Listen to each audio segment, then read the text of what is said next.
today's meeting at the White House is extraordinary significance. I would like to seek your comments that what possibly is being discussed in this meeting.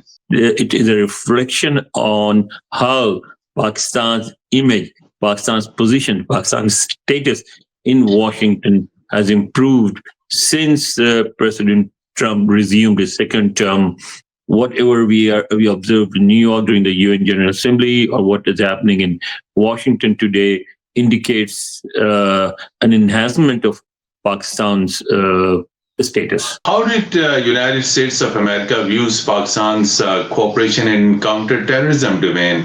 It did acknowledge that both countries already have a major cooperation in this field, and that they would like to further increase this cooperation, that they cooperate in countering terrorism in the region. Any initiative by the US president to bring Pakistan and India on negotiation table is possible? Yes, President Trump in his first term expressed a great interest in actually offered to help resolve the Kashmir dispute. What is American interest in getting back this airbase, and do you think Pakistan can help Americans in getting back this airbase? With the US delegation for peace talks with the Taliban, and he has said that President Trump does not want to actually capture Bagram, but he wants to talk to engage the Taliban on this issue. Wants to talk to the Taliban about it.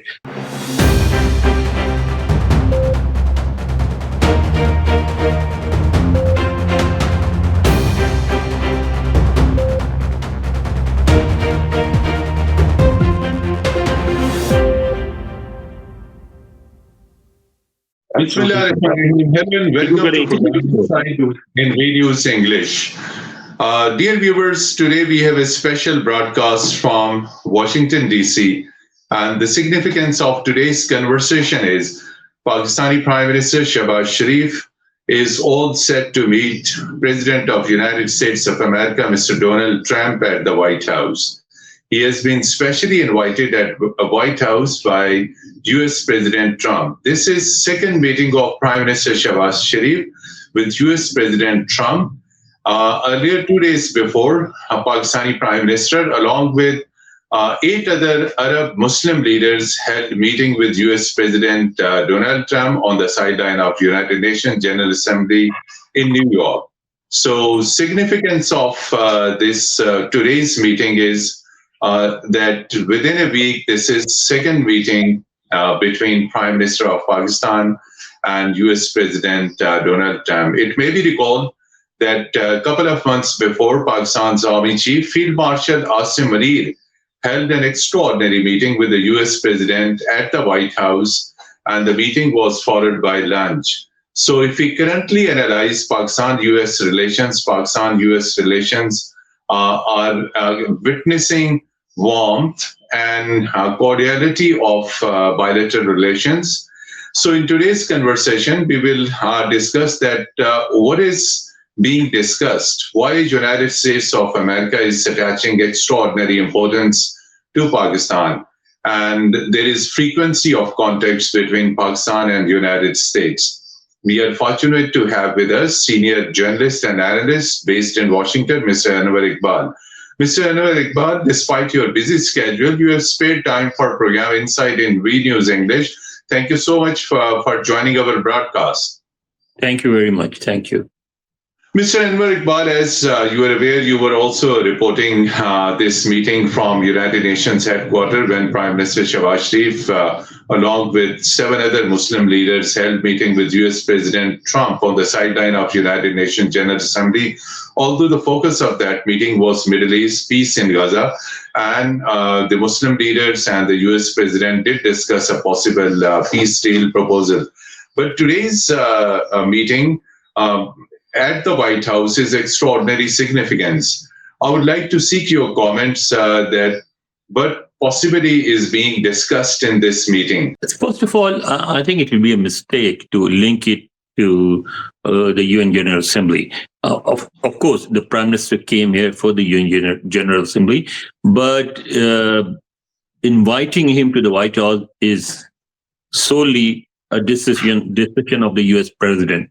He invited him to the White House because he felt the need to invite him. He felt the need to hold bilateral discussions with Pakistan on certain issues. And I think it is a reflection on how Pakistan's image, Pakistan's position, Pakistan's status in Washington has improved since President Trump resumed his second term this year, in January this year. You remember in his first address to a joint session of the U.S. Congress, he thanked Pakistan for arresting a wanted terrorist in Afghanistan and handing over to Pakistan. If President Trump wanted, he could have actually ignored it and let junior officials comment on this, or he could have chosen another forum, but he did not. And he highlighted this in a very important, probably the most important speech of a president's tenure, the first address to a joint session of the Congress. And then you see during the war between India and Pakistan, as President Trump claims, and Pakistan also endorses, that he played a key role in diffusing tensions and preventing a possible nuclear war between South Asia's two nuclear-armed countries. So then we saw whatever happened in the Middle East, the Iran-Israel conflict, the Arab-Israeli conflict, the situation in Gaza and everything. And there too, gradually, Pakistan is assuming a significant, a greater role than before. And so I think overall, whatever we observed in New York during the UN General Assembly, or what is happening in Washington today, indicates an enhancement of Pakistan's status. As you mentioned about conflict between India and Pakistan, is it because of Pakistan's success in Marka-e-Haq against India on 10th of May this year, and about which you have given reference to President of United States' statement that he mediated the ceasefire. He brought the countries, India and Pakistan, to a ceasefire. But India is continuously on a denial mode. So is it because of Pakistan's strong response, because of Pakistan's strategic response in Marka-e-Haq, Pakistan's security status has raised now, and India's status has gone down? And linked to this particular thing is that previously Pakistan and United States used to cooperate in counter-terrorism domain, particularly with focus on Afghanistan. Is it because of this security paradigm change that United States is now attaching extraordinary importance to Pakistan and invited Mr. Shawaz Sharif at the White House? Yes, I will agree with you. That war, I think, was India's mistake.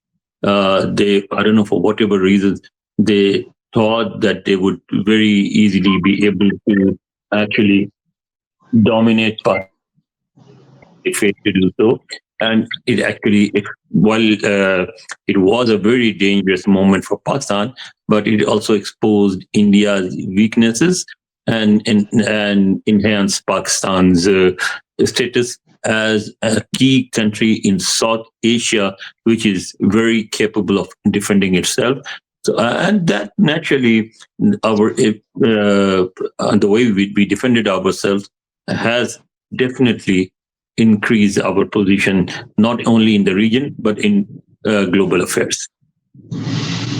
And as far as economic and trade ties are concerned, of course, whenever there are meetings other than security issues, this trade and economic ties, trade and economic cooperations remain on the top of the agenda. So as far as trade and economic cooperation between Pakistan and United States are concerned, we have seen United States investment in Pakistan. Initially, memorandum of understanding has been signed for exploring minerals in Pakistan. How you see this American growing interest in exploring minerals in Pakistan, if there is a US interest, but along with the US interest, we are expecting heavy investment also. How you see this developing? Well, there was a briefing yesterday, last evening in Washington by senior State Department officials, where this question was raised, and that senior official acknowledged growing U.S. interest in trade with Pakistan, in economic relations with Pakistan, and also he is or she he specifically mentioned U.S. interest in finding minerals in Pakistan. He also talked about the possibility of exploring offshore oil in Pakistan. The official also highlighted Pakistan's position as a key regional player. Talked about cooperation with Pakistan, not only in the region but beyond in the Middle East. So, but as you said, and that official pointed out that the United States recently invested hundreds of millions of dollars in for finding precious material in Pakistan, and that there are American companies that are interested in the exploration of oil in Pakistan. But there's one thing we need to understand in Pakistan, but which we often do not, that those days when America used to give aid, not trade, aid to other countries as a foreign policy tool, those days are over. This administration, the Biden administration, is not going to do that. It has said that whatever trade or economic ties the United States has with another country, that must favor the United States, must serve U.S. commercial and diplomatic interests. Otherwise, it does not want any relationship with that country. So I think this article indicates the comments of a senior U.S. official also indicates that Washington recognizes trade and economic potentials in Pakistan and is willing to help improve both trade and economic relations. So, how did United States of America views Pakistan's cooperation in counterterrorism domain? Any word by these senior State Department officials about counterterrorism cooperation between Pakistan and US? Yes, and that official did talk about it. He did acknowledge that both countries already have a major cooperation in this field, and that they would like to further increase this cooperation. That they cooperate in countering terrorism in the region, and as you know, that Pakistan complains, and rightly so, that there are groups based in Afghanistan that target civilians and other and government officials inside Pakistan, and that it wants major world powers like the United States to help Pakistan counter these groups.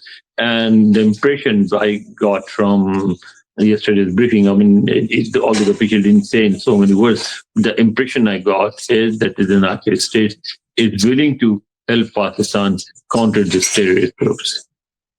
So, if you see 2 days back when Pakistani Prime Minister was in a rare meeting with the US President along with Muslim and Arab leaders, focus was Middle East. How you see Pakistan's growing role in Middle Eastern peace process, particularly in the backdrop of a very important security agreement between Pakistan and Saudi Arabia. This agreement between Pakistan and Saudi Arabia, do you see rest of the Arab states are looking now at Pakistan, that Pakistan could be their next security provider? Again, I mean, I would refer to this briefing because I asked this question.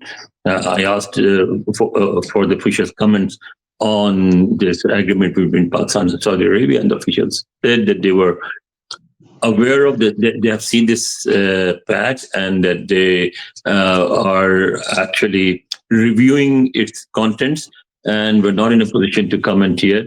But I mean, it didn't show any hostility towards that fact. So just said that they're reviewing it. They're reviewing it only after they would be in a position to comment. When this meeting is taking place, Prime Minister Shahbaz Sharif with the US President Donald Trump at the White House, of course, whenever these high-level meetings take place, which we call summit meetings, India-Pakistan question and question of Jammu and Kashmir is definitely on the top of the agenda. And if you Mhm. remember the 2019 meeting, this same president, Mr. Donald Trump, did talk about Jammu and Kashmir that he's ready to mediate, and that statement made headlines. So now situation is entirely different after this Marka hug of 10th May this year.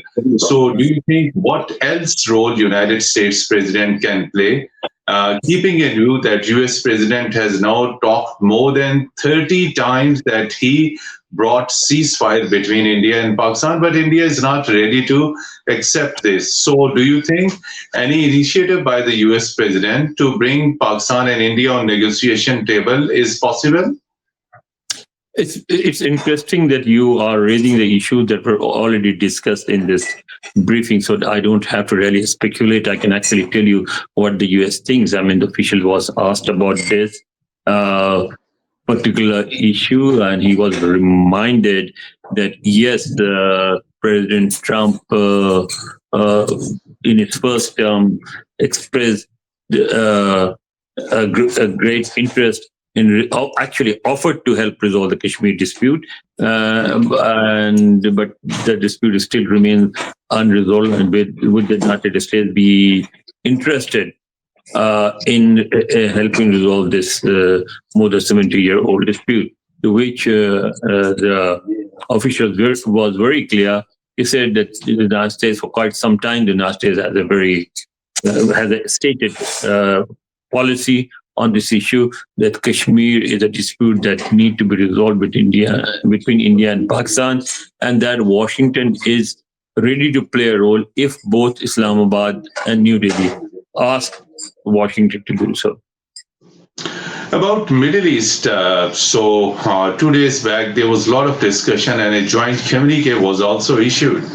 And in that joint communique, a clear roadmap for peace in Gaza was mentioned.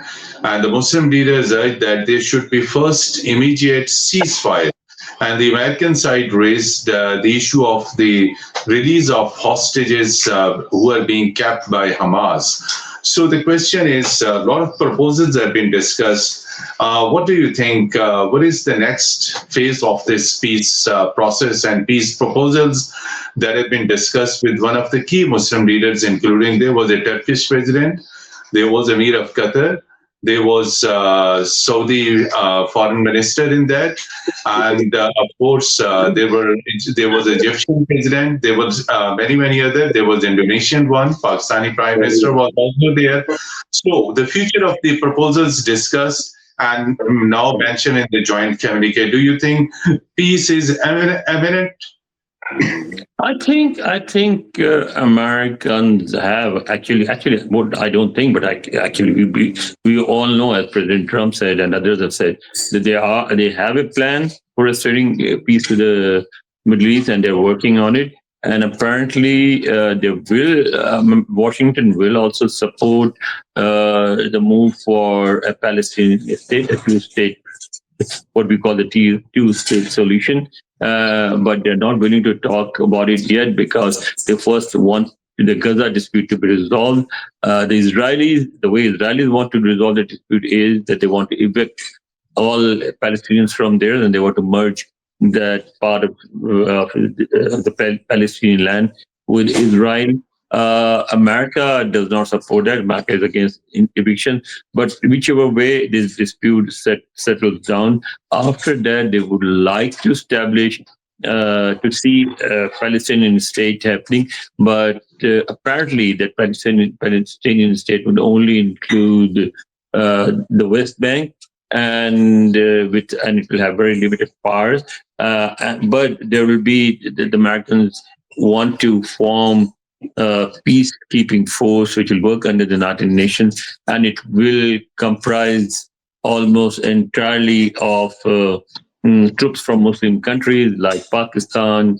Indonesia has already announced that it is willing to send troops to that force. Pakistan would, Egypt would, and their job would be to to keep Israelis and Palestinians disengaged, and they would also try to make sure that Palestinian territory is not used for targeting places inside Israel. Recently, we have seen that United States hinted at getting back Bagram Air Base, which was one of the most important American military base in Afghanistan. It was not only an American military base, rather it was a hub of all American military operation, intelligence operations, and things like that. After Americans left Afghanistan under a Doha agreement with the Afghan Taliban, why Americans are interested in getting back this base from Afghan Taliban now, and Taliban have straight away refused.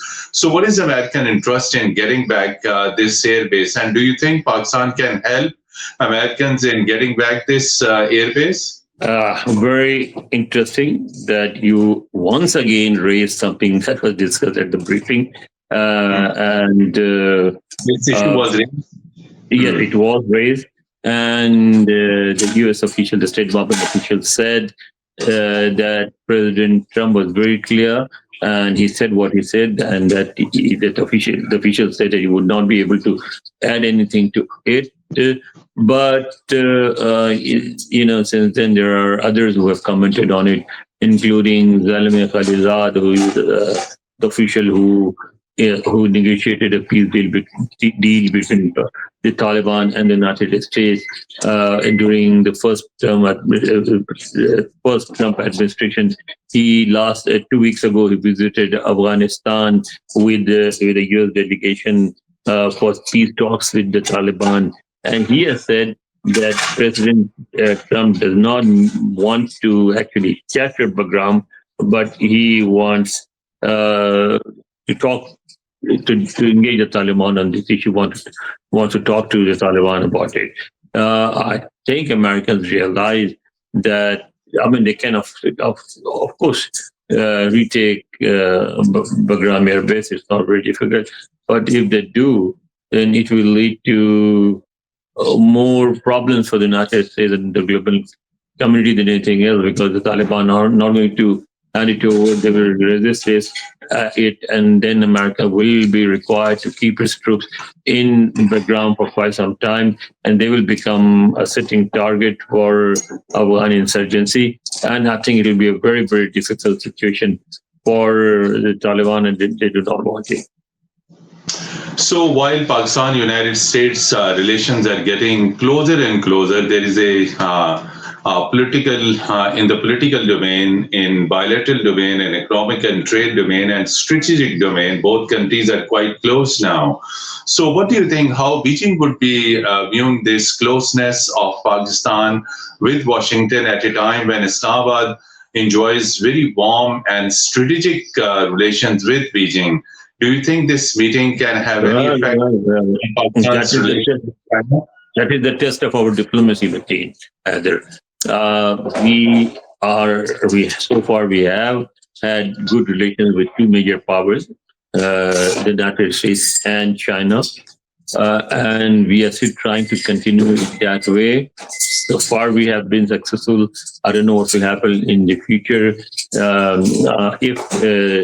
If hostility and tension between China and the United States increases, then one day we may be forced to take sides on this dispute. But so far, neither China nor the United States have shown any interest in bringing Pakistan into the dispute. And we must keep our fingers crossed and continue hoping that it does not lead to it, and that we are able to maintain good relations with both.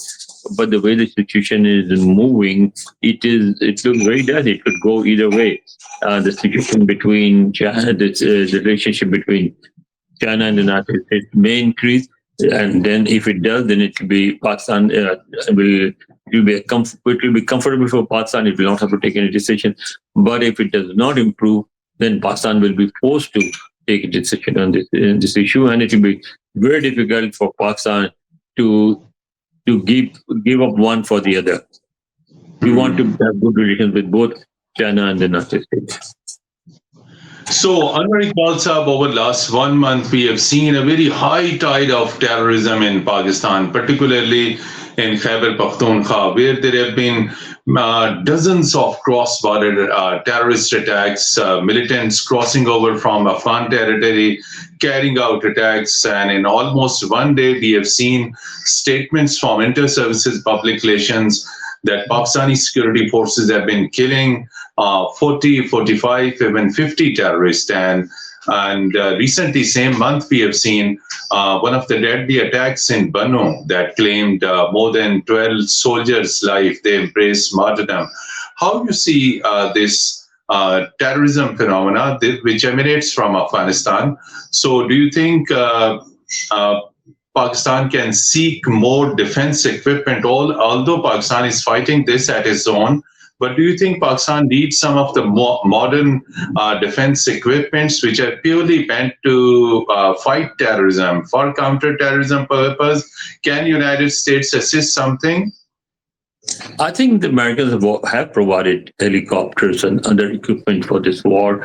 And if they feel that Pakistan needs weapons or other or planes or helicopters or whatever for combating terrorists or combating the Pakistani Taliban and the BLA forces inside their borders, I think Americans will not be reluctant to do so. But basically, it's Pakistan's fight, and Pakistan will have to fight this have to win this fight on its own. I mean, the others will only do so much, but we will have to prepare the entire nation for this war, and we'll have to defeat groups that are targeting civilians and others inside Pakistan.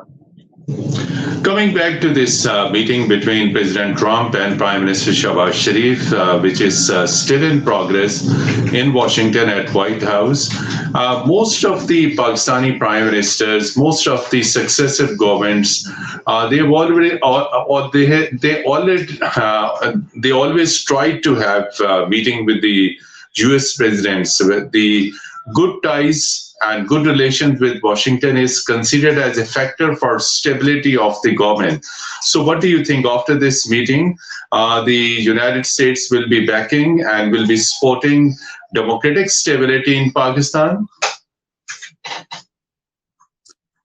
Of course, I mean, no country would say that it does not support democracy. Every country supports democracy. The Americans do too. But again, that is something for us to do.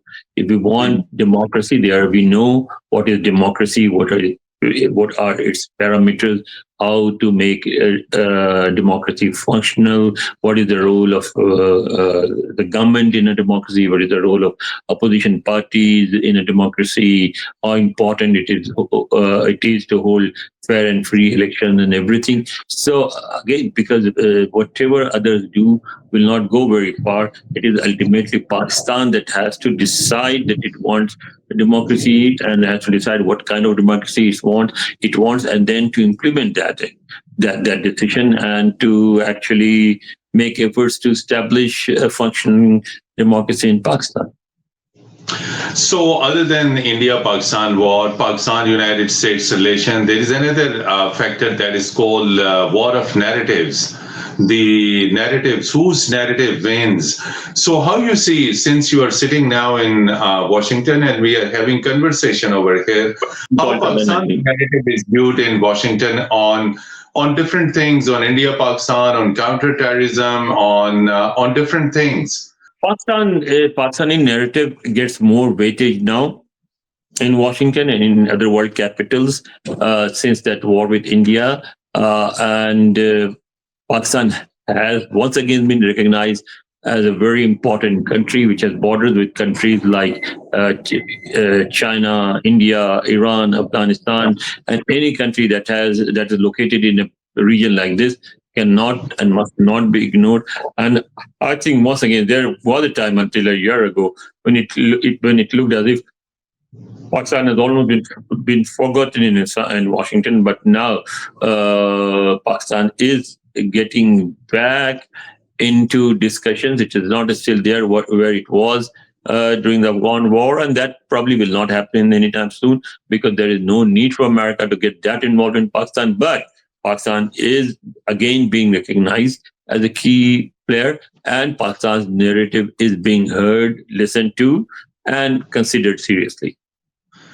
Thank you so much indeed, Mr. Anwar Iqbal, senior Thank journalist you. and analyst, for specially participating in program Insight, which is being focused on Prime Minister of Pakistan, Mr. Shehbaz Sharif's meeting with U.S. President Donald Trump. And this meeting is taking place in Washington. And the crux of your conversation for our viewers that it is Pakistan's strategic location. It is Pakistan's close proximity with China, with Afghanistan, with India, and with Iran, and which is why America is attaching great, extraordinary importance with Pakistan. There is a growing relationship between two countries, and it will further grow in the days to come. Once again, thank you so much, despite your busy Thank you. schedule. You participated in our program. And dear viewers, till our next program, goodbye and Khuda Hafiz from Washington.